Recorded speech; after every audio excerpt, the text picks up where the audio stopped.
BJP. സംസ്ഥാന അധ്യക്ഷൻ K Surendran നയിക്കുന്ന പദയാത്ര ഇന്ന് കോഴിക്കോട് ലോക്സഭാ മണ്ഡലത്തിൽ.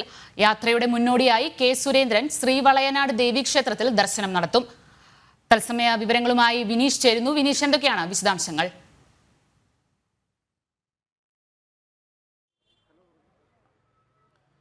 അനീഷ്, അഞ്ജന, ഇന്ന് ബി.ജെ.പി. സംസ്ഥാന അധ്യക്ഷനും എൻ.ഡി.എ ചെയർമാനുമായ കെ സുരേന്ദ്രൻ നയിക്കുന്ന പദയാത്ര കോഴിക്കോട് ലോക്സഭാ മണ്ഡലത്തിലാണ് പര്യടനം നടത്തുന്നത്. അല്പസമയത്തിനകം തന്നെ അദ്ദേഹം ക്ഷേത്രത്തിലേക്ക് എത്തി. നമുക്ക് ആ ദൃശ്യങ്ങളിലേക്കും കൂടി പോകാം. ഇപ്പോൾ അല്പസമയത്തിനകം തന്നെ അദ്ദേഹം ക്ഷേത്ര ദർശനം നടത്തും. ഞാൻ ഇപ്പോൾ നിൽക്കുന്നത് വളയനാട് ദേവി ക്ഷേത്രത്തിലാണ്. അതിനുശേഷം വിവിധ പരിപാടികളാണ് അദ്ദേഹം ഈ പദയാത്രയുടെ ഭാഗമായി ഈ ജില്ലയിൽ അല്ലെങ്കിൽ കോഴിക്കോട് ലോക്സഭാ മണ്ഡലത്തിൽ നടത്തുന്നത്. ആദ്യം ഇപ്പോൾ ഞാൻ നിൽക്കുന്ന വളയനാട് ദേവീക്ഷേത്രത്തിൽ ദർശനം നടത്തും. അതിനുശേഷം മാറാട് ധീരബലിദാനികൾക്ക് പുഷ്പാർച്ചന നടത്തുന്ന അവിടെ പുഷ്പാർച്ചന നടത്താൻ അദ്ദേഹം എത്തും. അതിനുശേഷമാണ് മെഡിക്കൽ കോളേജിലുള്ള ഒരു സന്ദർശനം നടത്തുന്നത്. PMSSY ബ്ലോക്കാണ് സന്ദർശിക്കുന്നത്. അവിടെ കേന്ദ്ര സർക്കാരിൻ്റെ പദ്ധതിയിൽ കോടിക്കണക്കിന് രൂപ ചിലവഴിച്ച് ഈ മെഡിക്കൽ കോളേജിൽ പുനരുദ്ധാരണ പ്രവർത്തനങ്ങൾ നടത്തി. ഇവിടെയും അദ്ദേഹം സന്ദർശനം നടത്തും. അതിനുശേഷം മെഡിക്കൽ കോളേജ് സൂപ്രണ്ടുമായി കൂടിക്കാഴ്ച നടത്തും. 11 മണിയോടുകൂടി അദ്ദേഹം മാധ്യമങ്ങളെ കാണും എന്നാണ് നമുക്ക് അറിയാൻ സാധിക്കുന്നത്. അതിനുശേഷം അദ്ദേഹം വൈകുന്നേരത്തോടു കൂടിയാണ് മുതക്കുളത്ത് നിന്നാണ് പദയാത്ര ആരംഭിക്കുന്നത്. അത്തരത്തിൽ വലിയ ഒരുക്കങ്ങൾ തന്നെയാണ് കോഴിക്കോട് ജില്ലയിൽ ഇപ്പോൾ ഒരുക്കിയിരിക്കുന്നത്. പ്രധാനമായും വലിയ രീതിയിലുള്ള ഒരുക്കങ്ങൾ രാഷ്ട്രീയമായി തന്നെ നമുക്ക് വിലയിരുത്തുമ്പോൾ വലിയ രാഷ്ട്രീയ മാറ്റങ്ങൾക്ക് കെ സുരേന്ദ്രൻ നയിക്കുന്ന ഈ പദയാത്രയ്ക്ക് ഒടുവിൽ ഉണ്ടാകും എന്ന് തന്നെയാണ് നമുക്ക് മനസ്സിലാക്കാൻ സാധിക്കുന്നത്. പ്രത്യേകിച്ച് നിരവധി പ്രവർത്തകരുടെ സാന്നിധ്യത്തിൽ തന്നെയാണ് കോഴിക്കോട് ലോക്സഭാ മണ്ഡലത്തിലേക്ക് അദ്ദേഹം എത്തിയിരിക്കുന്നത്. നിരവധി പേർ കഴിഞ്ഞ ദിവസങ്ങളിലൊക്കെ നമുക്ക് കാണാൻ സാധിച്ചത് പദയാത്രയിലുടനീളം നിരവധി പേരുടെ സാന്നിധ്യം, പ്രത്യേകിച്ച് പ്രവർത്തകരുടെയും അതുപോലെ തന്നെ പൊതുസമൂഹത്തിൻ്റെയും സാന്നിധ്യം തന്നെ നമുക്ക് കാണാൻ സാധിക്കുന്നു എന്നതാണ് ഏറ്റവും പ്രധാനപ്പെട്ട കാര്യം. ഈ ഒരു പദയാത്ര 27-ാം തീയതിയാണ് സമാപിക്കുന്നത്. പ്രധാനമന്ത്രി നരേന്ദ്രമോദിയാണ് ഈ പദയാത്രയുടെ സമാപന സമ്മേളനം ഉദ്ഘാടനം ചെയ്യുന്നത്.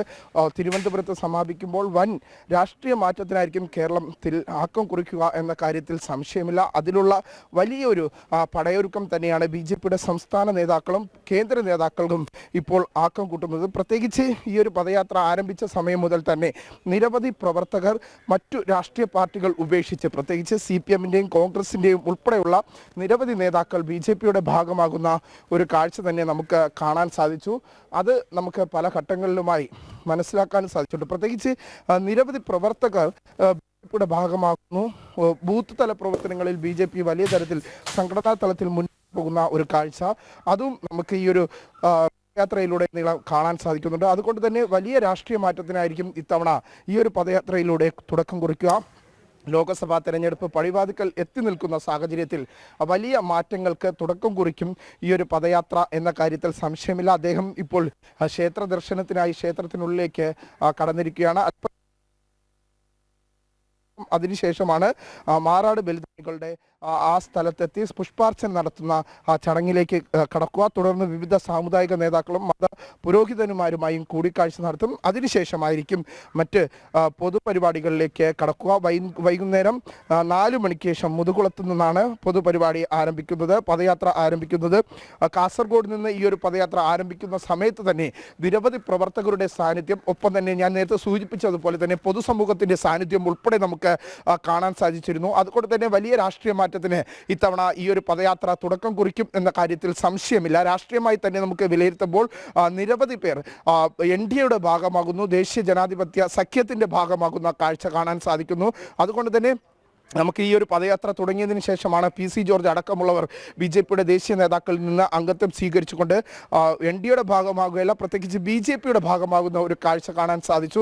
ഇങ്ങനെ നിരവധി പ്രമുഖർ ബി.ജെ.പിയിലേക്ക് എത്തുന്നു. കാസർഗോഡ് തന്നെ കോൺഗ്രസിൻ്റെ ഉന്നത നേതാവ് ബി.ജെ.പിയുടെ ഭാഗമായി. കഴിഞ്ഞ ദിവസം തന്നെ നിരവധി പ്രവർത്തകരും മലപ്പുറത്ത് വിവിധ രാഷ്ട്രീയ പാർട്ടികൾ ഉപേക്ഷിച്ച് മുസ്ലിം ലീഗ് അടക്കമുള്ള സംഘടനകൾ രാഷ്ട്രീയ പ്രവർത്തനം അവസാനിപ്പിച്ചുകൊണ്ട് ദേശീയധാരയിലേക്ക് എത്തുന്ന കാഴ്ച തന്നെ നമുക്ക് കാണാൻ സാധിച്ചു. അതുകൊണ്ട് തന്നെ ഈ വരുന്ന ലോക്സഭാ തെരഞ്ഞെടുപ്പ് ബി.ജെ.പി കേരള ഘടകം പ്രത്യേകിച്ച് നിർണായകമായി തന്നെ കാണുന്നു. ഒരു സീറ്റല്ല തങ്ങൾക്ക് വേണ്ടത്, കേരളത്തിലെ 20 സീറ്റുകളിലും ശക്തമായ മത്സരം കാഴ്ചവെക്കുക, ഒപ്പം തന്നെ വിജയം നേടുക എന്ന ലക്ഷ്യം തന്നെയാണ് സംസ്ഥാന നേതൃത്വത്തിന് കേന്ദ്രം കൊടുത്തിരിക്കുന്ന ആ ഒരു നിർദ്ദേശം. അതുകൊണ്ട് തന്നെ ഏറെ നിർണായകമായി തന്നെയാണ് ഇത്തവണത്തെ ഈ ഒരു തിരഞ്ഞെടുപ്പിനെ, ഈ ലോക്സഭാ തിരഞ്ഞെടുപ്പിനെ BJP സംസ്ഥാന നേതൃത്വവും കേന്ദ്ര നേതൃത്വവും കേരളത്തിൽ കാണുന്നത്. വിനീഷ്, അതുപോലെ തന്നെ വിവിധ പാർട്ടികളിൽ നിന്ന് ആളുകൾ ഇതിലേക്ക്, നമ്മുടെ പാർട്ടിയിലേക്ക് അംഗത്വം സ്വീകരിക്കുന്നു. അതുപോലെ പദയാത്ര കേരളത്തിന്റെ വിവിധ ജില്ലകളിലായി നടക്കുന്നുമുണ്ട്.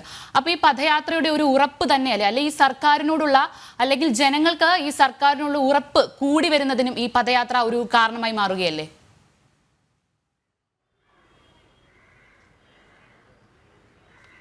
കഴിഞ്ഞ 9 വർഷത്തെ നരേന്ദ്രമോദി സർക്കാരിൻ്റെ, അല്ലെങ്കിൽ 10 വർഷത്തെ നരേന്ദ്രമോദി സർക്കാരിൻ്റെ വികസന പ്രവർത്തനങ്ങളും ക്ഷേമ പ്രവർത്തനങ്ങളും അത് സാധാരണക്കാർക്കിടയിലേക്ക് എത്തിയിരിക്കുന്നു.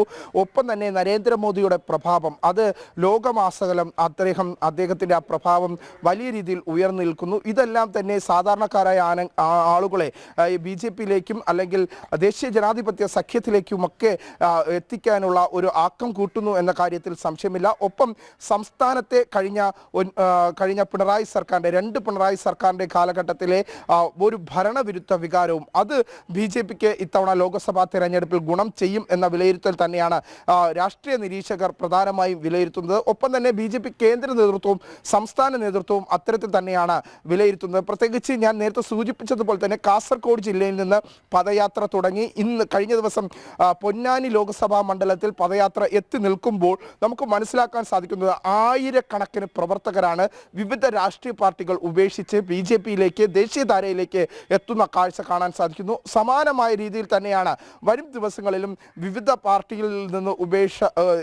രാഷ്ട്രീയ പാർട്ടികൾ ഉപേക്ഷിച്ച് BJPയുടെ ഭാഗമാകാൻ നിരവധി പേർ എത്തുന്നു എന്നത് തന്നെയാണ് ഏറ്റവും നിർണായകപ്പെട്ട കാര്യം. മുൻകാലങ്ങളിൽ ഒരു മതവിഭാഗത്തിൻ്റെ പാർട്ടി എന്ന തരത്തിൽ BJPയെ ഒതുക്കി നിർത്താൻ പ്രത്യേകിച്ച് ഇടതുപക്ഷവും കോൺഗ്രസും ശ്രമിച്ചിരുന്നെങ്കിൽ അതെല്ലാം ഭേദിച്ചുകൊണ്ട് ഇപ്പോൾ പുതിയ രാഷ്ട്രീയ തരംഗം കേരളത്തിൽ സൃഷ്ടിക്കാനായി BJPക്ക് സാധിക്കുന്നു, ഈ പദയാത്രയിലൂടെ സാധിക്കുന്നു എന്നതാണ് നമുക്ക് എടുത്തു പറയേണ്ട കാര്യം. പ്രത്യേകിച്ച് എല്ലാ മതവിഭാഗത്തിലെ ആൾക്കാരും നരേന്ദ്രമോദി സർക്കാരിൻ്റെ ക്ഷേമ പദ്ധതികളും വികസന പദ്ധതികളും ആകർഷമായി അവർ BJPയുടെ ഭാഗമാകുന്നു. ഒപ്പം തന്നെ നരേന്ദ്രമോദിയുടെ പ്രഭാവം അത് ഉത്തരേന്ത്യയിൽ മാത്രമല്ല, ഇങ്ങ് ദക്ഷിണ ഇന്ത്യയിൽ ഇങ്ങറ്റം കേരളത്തിൽ ഉൾപ്പെടെ ഉണ്ട് എന്ന് തന്നെയാണ് നമുക്ക് വിലയിരുത്താൻ സാധിക്കുന്നത്. പ്രത്യേകിച്ച് ഈ പദയാത്രയിലുടനീളം കാണുന്ന ജനപ്രവാഹം, പ്രത്യേകിച്ച് പ്രവർത്തകരുടെ ഒരു സാന്നിധ്യം മാത്രമല്ല, പൊതുസമൂഹത്തിൽ നിന്ന് ലഭിക്കുന്ന പിന്തുണ, പ്രത്യേകിച്ച് ക്രിസ്ത്യൻ മത മേലധ്യക്ഷന്മാരിൽ നിന്ന്, പുരോഹിതന്മാരിൽ നിന്ന് ലഭിക്കുന്ന പിന്തുണ, മറ്റു ഇതര മതസ്ഥരിൽ നിന്ന് ലഭിക്കുന്ന പിന്തുണ, ഇതെല്ലാം തന്നെ ഈ വരുന്ന ലോക്സഭാ തിരഞ്ഞെടുപ്പിൽ BJPക്ക് വലിയ രീതിയിലുള്ള നേട്ടം കൊയ്യാൻ സാധിക്കും. ഒരു കേരളത്തിൽ ഏറ്റവും വലിയ ഒരു നിർണായക ശക്തിയായി BJP മാറും എന്ന കാര്യത്തിൽ സംശയമില്ല. BJP സംസ്ഥാന അധ്യക്ഷനും NDA ചെയർമാനുമായ K. സുരേന്ദ്രൻ യാത്ര തുടങ്ങിയ സമയം മുതൽ തന്നെ വലിയ രാഷ്ട്രീയ മാറ്റങ്ങൾക്ക് തന്നെയാണ്, രാഷ്ട്രീയ കോലിളക്കങ്ങൾക്ക് തന്നെയാണ് സംസ്ഥാനത്ത് തുടക്കം കുറിച്ചിരിക്കുന്നത്. ആദ്യഘട്ടത്തിൽ നിരവധി പേര് രാഷ്ട്രീയ പാർട്ടികൾ ഉപേക്ഷിച്ച് BJPയുടെ ഭാഗമാകുന്നു. ഒപ്പം തന്നെ ഇനി ഈ ഒരു അവസാന ഘട്ടത്തിലേക്ക് ഈ പദയാത്ര എത്തുമ്പോൾ, തിരുവനന്തപുരത്ത് സമാപിക്കുമ്പോൾ, 27-ാം തീയതി തിരുവനന്തപുരത്ത് പദയാത്ര സമാപിക്കുമ്പോൾ സാക്ഷാൽ പ്രധാനമന്ത്രി തന്നെ നേരിട്ട് ഈ ഒരു പരിപാടിയുടെ പദയാത്രയുടെ സമാപന സമ്മേളനത്തിന് തിരുവനന്തപുരത്ത് 27-ാം തീയതി എത്തുമ്പോൾ അത് BJPക്ക് നൽകുന്ന, BJP സംഘടനാ തലത്തിൽ നൽകുന്ന ശക്തി അത് ചെറുതല്ല. അത് രാഷ്ട്രീയമായി നോക്കുമ്പോൾ തന്നെ വരുന്ന ഈ ഒരു ലോക്സഭാ തെരഞ്ഞെടുപ്പിൽ കൂടുതൽ രാഷ്ട്രീയ പ്രചരണ ആയുധമായി തന്നെയാണ് BJP ഈ ഒരു പ്രചരണ ജാഥയെ കാണുന്നത്, പദയാത്രയെ കാണുന്നത്. കേരള പദയാത്ര അവസാനിക്കുമ്പോൾ പുതിയ രാഷ്ട്രീയ മാറ്റങ്ങൾക്കായിരിക്കും കേരളത്തിൽ തുടക്കം കുറിക്കുക എന്ന് തന്നെയാണ് മറ്റു BJP ഇതര പാർട്ടികളിലുള്ളവരും വിശ്വസിക്കുന്നത്. കാരണം BJPയുടെ വലിയ മുന്നേറ്റം പദയാത്രയിലുടനീളം ചരിത്രത്തിൽ ഇതുവരെ കാണാത്ത തരത്തിലുള്ള ഒരു മുന്നേറ്റം തന്നെയാണ് BJPക്ക് ഇപ്പോൾ പദയാത്രയിലുടനീളം കേരളത്തിൽ ആകമാനം. BJP സംസ്ഥാന അധ്യക്ഷൻ K. സുരേന്ദ്രൻ നയിക്കുന്ന പദയാത്ര ഇന്ന് കോഴിക്കോട് ലോക്സഭാ മണ്ഡലത്തിൽ. യാത്രയുടെ മുന്നോടിയായി K. സുരേന്ദ്രൻ ശ്രീ വളയനാട് ദേവീക്ഷേത്രത്തിൽ ദർശനം നടത്തും. തത്സമയ വിവരങ്ങൾ നൽകുകയായിരുന്നു വിനീഷ്.